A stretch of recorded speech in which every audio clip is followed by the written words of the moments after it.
Welcome to the Simpler Business Podcast, where we talk about ways to do what you love and serve your people in a way that brings you income and freedom. I'm your host, Marissa Roberts. Join me as I chat with my favorite entrepreneurs about how they simplify their biz so that you can simplify yours.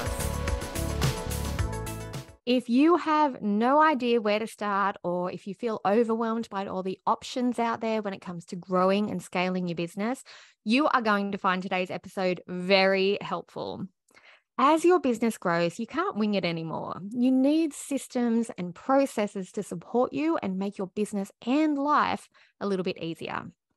But the good news is you don't need an MBA, you don't need a full-time team, and you don't need the most expensive tools on the market in order to build a thriving six-figure business these days. All you really need are the right systems in place that support your growth so that you can spend the majority of your time on your zone of genius. If you're ready to set up systems so they can help you organize and automate your business, hire your first team member with ease and onboard them effortlessly, and allow you to stay focused in your zone of genius as much as possible, I have just the guest for you. After skipping the corporate world and starting her virtual assistant business armed with a biochemistry degree and moving halfway across the world, Sam Wisnant had a total of 0 experience in digital marketing and business.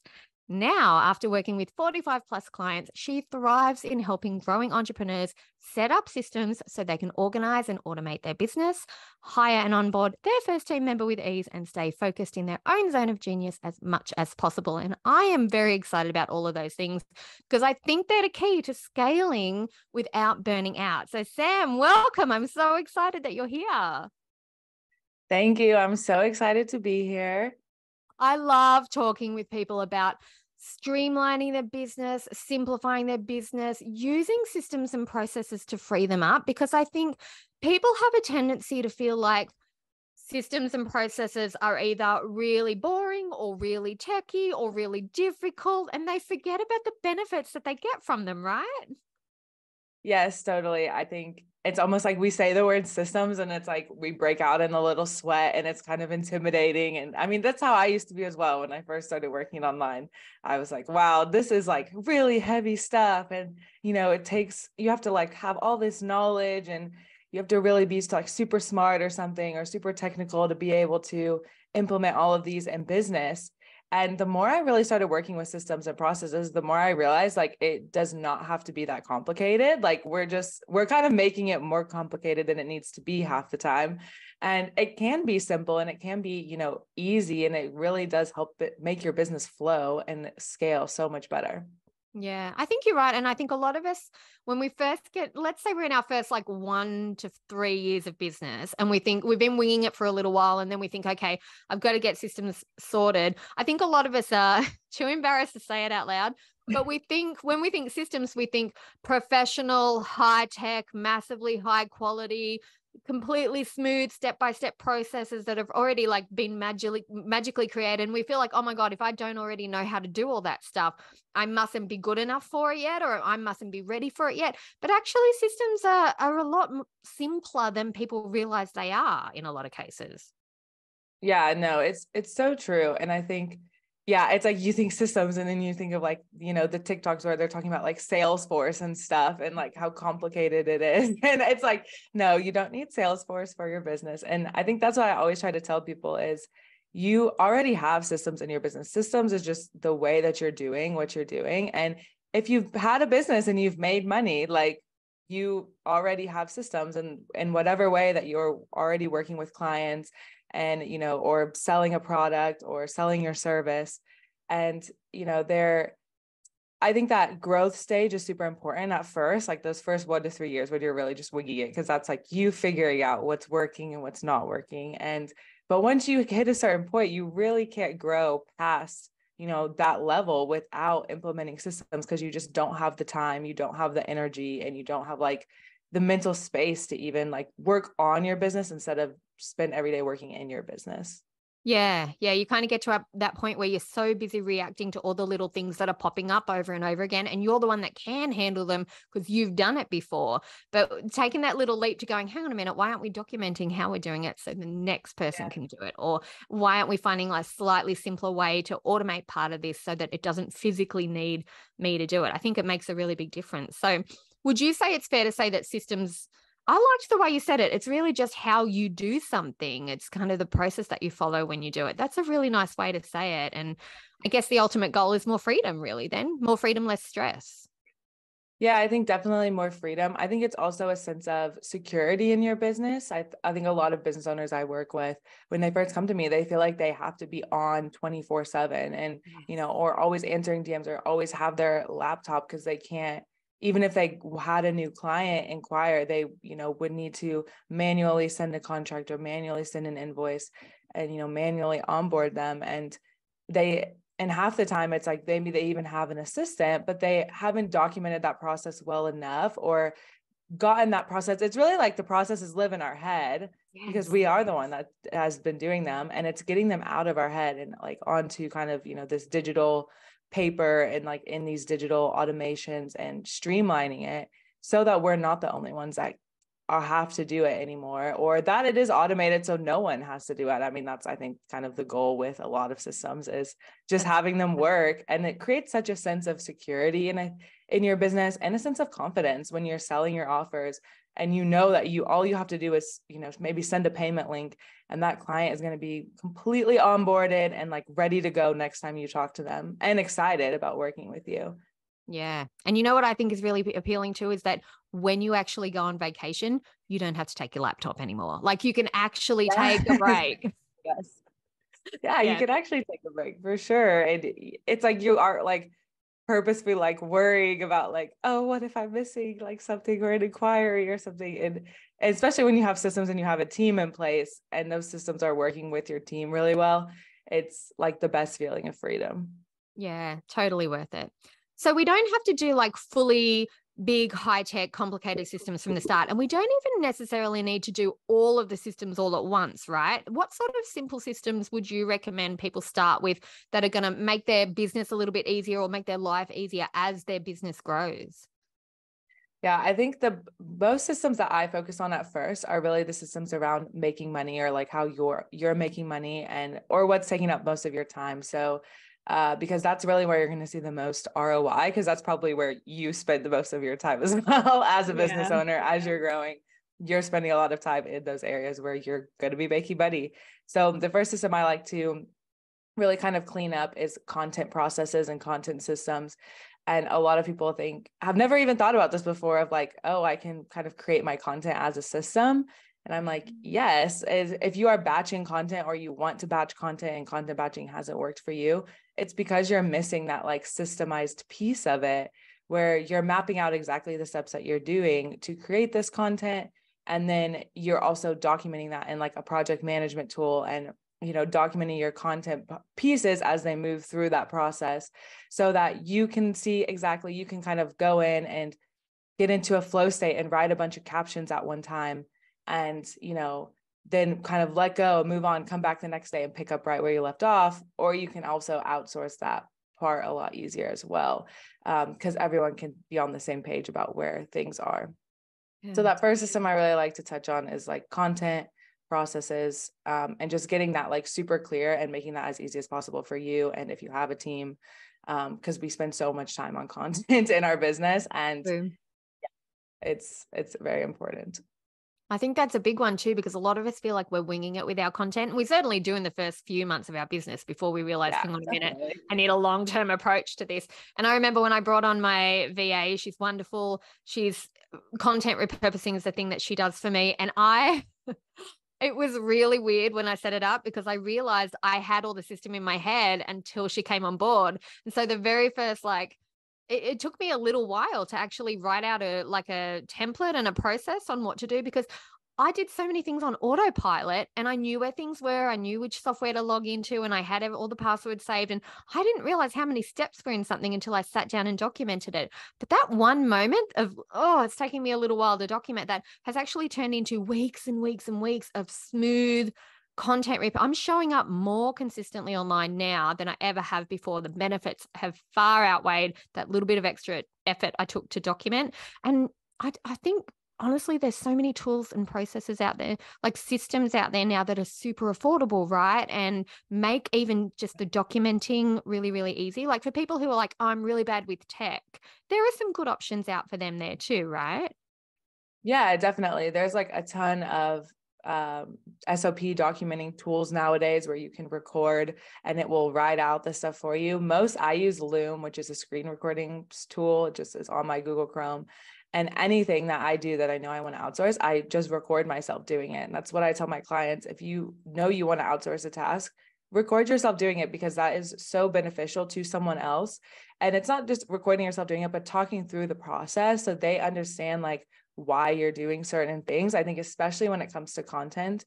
And another tip with that as well, if you have someone creating content for you and you're reviewing it and you're wanting to make changes, record those changes and record and be like, I want to move this here because I like this style better, or I don't like, when we say that. If you start recording why you're doing something, it's going to make your team really, really start to understand you. And that's where that stuff starts clicking into place, where in the future, you will barely have any revisions, or they like won't have any questions because they will know you so well. Yeah. So yeah, you're right. It does kind of get that snowball sort of going, right? You start with slow motion and then bam, everything just rolls from there. It's so worth doing. So do you have so Loom is a big one that you recommend. I can see why that's so appealing, because it'll capture the screen, it'll capture your voice. And I know Loom does a transcript as well, right? So even if you wanted a step-by-step written doc, you could get it from there. Yeah. Yeah, you can grab that transcript, and you can even have, your assistant like clean it up and put it into like a process doc. Yeah, it becomes so much easier on you and on your team as well, I think, because yeah, I love having video recordings. You still want to have that written process as well, because if something small changes, you don't want to have to like re-record this video every single time, especially if it's like a 20-minute process. But it's good to have both for sure. But I always recommend starting with the video and then having the team kind of go through it and either fix up the transcript and stuff, because they're also going to come back to you with questions that are very important that maybe you missed or like didn't say, to kind of clarify that. So having the teamwork on those documents will, make them really, really good for the future. And I like how you said it does take time at first. Like you said, like it took you, you're like, oh, I have never really thought about this. It's all living in my head, and it can seem very boring. It's kind of like, well, why would I really do this now? But if you really want your business to run without you, or run smoothly, or just for your team to be more like autonomous, you need those processes in place for them to refer back to. Yeah, I think that's such a good point, because when I work with private clients, when they start outsourcing, do you know, the funniest thing happens is they say to me, oh, I've hired someone to help me, but I don't know what to get them to do. And then when we delve in deep, that's what it is. It's because they don't have a system or a process to follow. And they're like, oh, it's just quicker if I do it. It's just quicker if I do it. And I'm like, you're paying this person. Just record yourself. Yes. It makes such a big difference. I think the biggest mistake I see with people hiring for the first time, or and if they've had bad experiences kind of hiring as well, I'm like, it's because you didn't have any systems in place before you hired, and you had no idea what was going on. They had no idea what was going on. Like it was a lose-lose situation for you both at that time. And yeah, it almost makes hiring seem like this is so much more work than it's worth. Like this is never gonna really work out. And I'm like, it does if you have those like processes in place already, or have those, supporting structure to get someone onboarded and trained in the way that you want them to work. So yeah, exactly. Because you can have the best, say, VA in the world, right? And they could use completely different software to you, or they could have a completely different method to you. And I even find that sometimes when I get people to help me out with projects and I contract people in, some of them have so many good ideas. And if I didn't have a system documented, they wouldn't be able to kind of jump in halfway and go, actually, we could tweak this a little bit and make it easier and save an extra 10 or 15 minutes here. Like, no, it's so true. And I think those systems, they really give you a lot of freedom in the sense of like how you were saying, you show up more consistently online now because you have like that support like on the back end. And I have the same, I have support with social media as well, but it allows me that freedom to be able to, you know, show up even more. And it's not that not that we're relying on it and then we're like, okay, well, I'm never going to show up on social media again because I have someone else doing it. It's like, oh, I have more creative freedom to show up how I want because I have this foundational piece covered. And your team feels the same way in the sense of if they know this is how you do something because you have it documented, then they feel like, oh, can I make this better? Can I optimize it? You know, can I have more of that creative freedom instead of just focusing on, oh, we're just trying to survive here. Yeah, exactly. I just think it's so good how just having that structure and having that process, people think it's going to close them in, but it actually frees them up so much more. And it takes care of so much mental load. Like my mental load is halved now that I've got somebody supporting me on what I'm doing because I don't have to constantly be thinking of all of the things all of the time anymore. And I did not see that benefit coming. Like it was a weight off my shoulders to not be fully responsible for everything all the time anymore. Like sharing the load really helps. Yeah, no, it definitely helps. And I see that a lot with my clients as well, because since I work as an online business manager, I feel like when you are at the point where you're able to hire an online business manager, it's like they really become almost like a partner in your business where they are taking over, or like I'm taking over the day-to-day tasks, like the ongoing projects. You know, I'm making sure everything that needs to happen during the week and the day and the month is happening. And, you know, the CEO in turn gets to have more of that creative freedom to, you know, be the visionary and brainstorm ideas and like work out their next, you know, program or course or whatever service. And yeah, it becomes this like really nice balance that you have in your business instead of trying to kind of put your brain in two places at once, or more than two places, probably, honestly, probably like 10. Yeah, that's so true. So how do you know then, do you reckon, are there signs that you think people should look for so that they know that they're ready to hire somebody or ready to get support in an area of their business? Because I know a lot of people procrastinate for way too long. Like, you know, they're doing it in year 7 of the business instead of like way earlier on when they could have. Like, what do you recommend to people when they're thinking about hiring, but if they're not sure whether or not they're ready? I think I recommend doing kind of an audit of the business and then of yourself as well. I think one key component of hiring is really that mindset of I'm ready to like let go of this task and not let it go completely. Like it's not like you will never see it again or touch it again. But I think that's where a lot of business owners, they put off hiring for so long, is because they like the control, like they like having the control over everything that goes on in their business. And even in the sense of, if something doesn't get done, it's kind of on them rather than, you know, on someone else. And it's also a very much of a mindset shift to become that CEO and like manage another person. And even if it's just for 5 hours a week or something, you know, very small, it still is your responsibility now to, you know, decide what that person's going to be doing and, you know, give them all the materials they need and show up, you know, for yourself. And, you know, record the content if like whatever you have to do so they can do their job. That also is such a mindset shift. So I recommend really looking at that for yourself first, and then looking at your systems and processes as well, because I think a lot of times we might hire help for ourselves, and then it's a lot of things that maybe could be done like just automatic, like in automations, or, you know, they could be systemized a bit better. And it's almost kind of not a waste of money, but, you know, you could be saving money and have that person working on something else rather than, you know, manually sending contracts and invoices. Because I think, yeah, those systems, like those money-making systems, content processes, client onboarding, that lead generation system, really looking at those 3 and seeing what needs to be done manually, what can I maybe systemize and, you know, have put automations in place so that can be happening. And then that person can just kind of watch that and make sure that's happening. And then they can take over everything else that can be done manually in those processes, so that those 3 systems are covered. And then your business can run, you know, on the day-to-day for the most part. But yeah, I recommend just auditing yourself first, mindset, your business, see what can be improved. And then from there, making a very, very, very clear task list of what this person is going to be doing. Because like you said, a lot of people hire and they're like, wait, I don't even know what to give this person Yeah. to do. And it's like, that should be very clear before we even hire for the role. Like that should be in the job description of, you're going to be doing X, you're going to be doing Y, you're going to be doing Z. And, that role can definitely change and adapt as that person grows, or depending on who you hire and their skill set. But if you go into it already very clear, with a very clear picture of how you want it to look, the hiring process is going to be so much better for you, and you are going to get a better match at the end as well.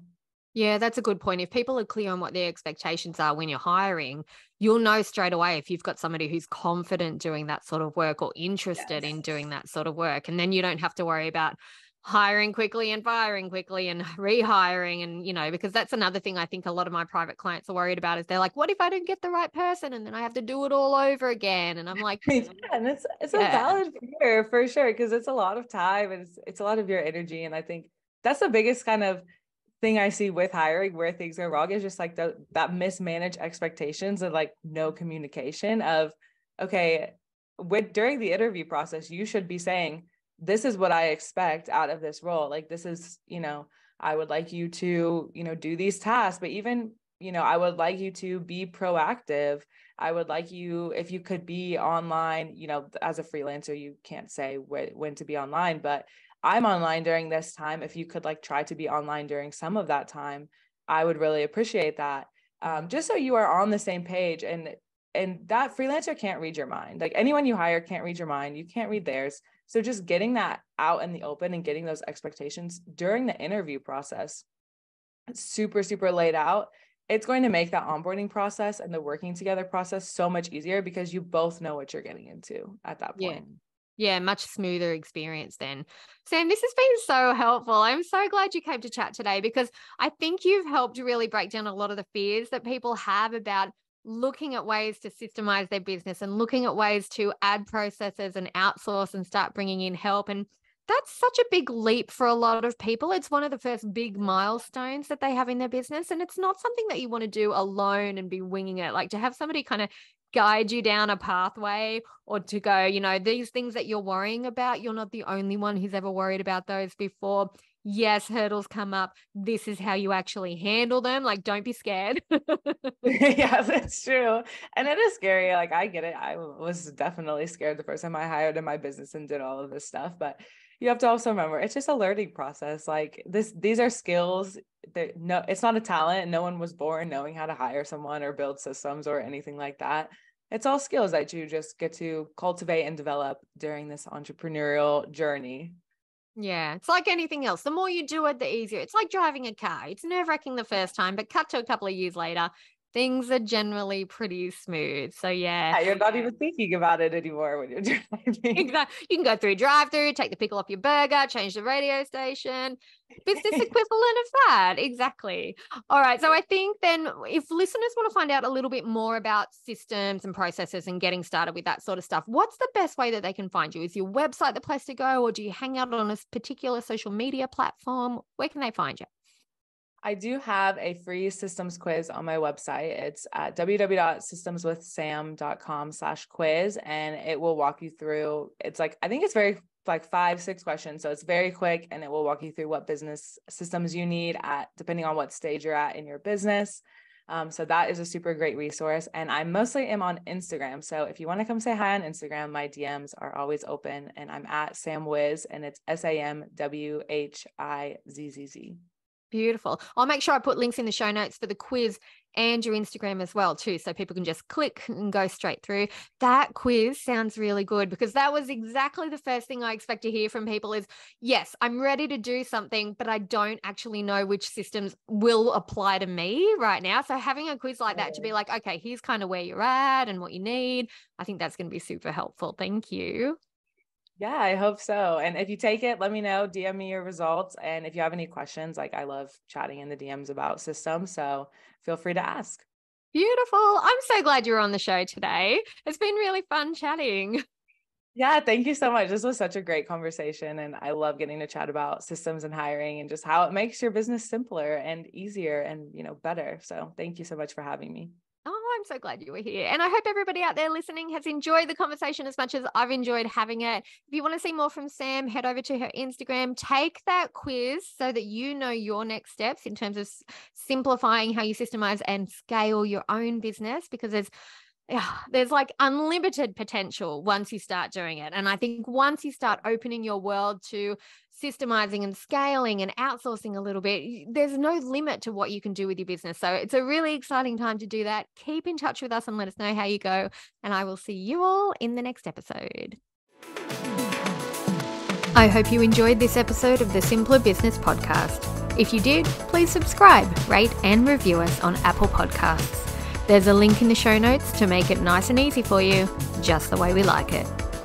If you're ready to simplify and scale your business, you can get started with my free audio class at marissaroberts.com. See you next time.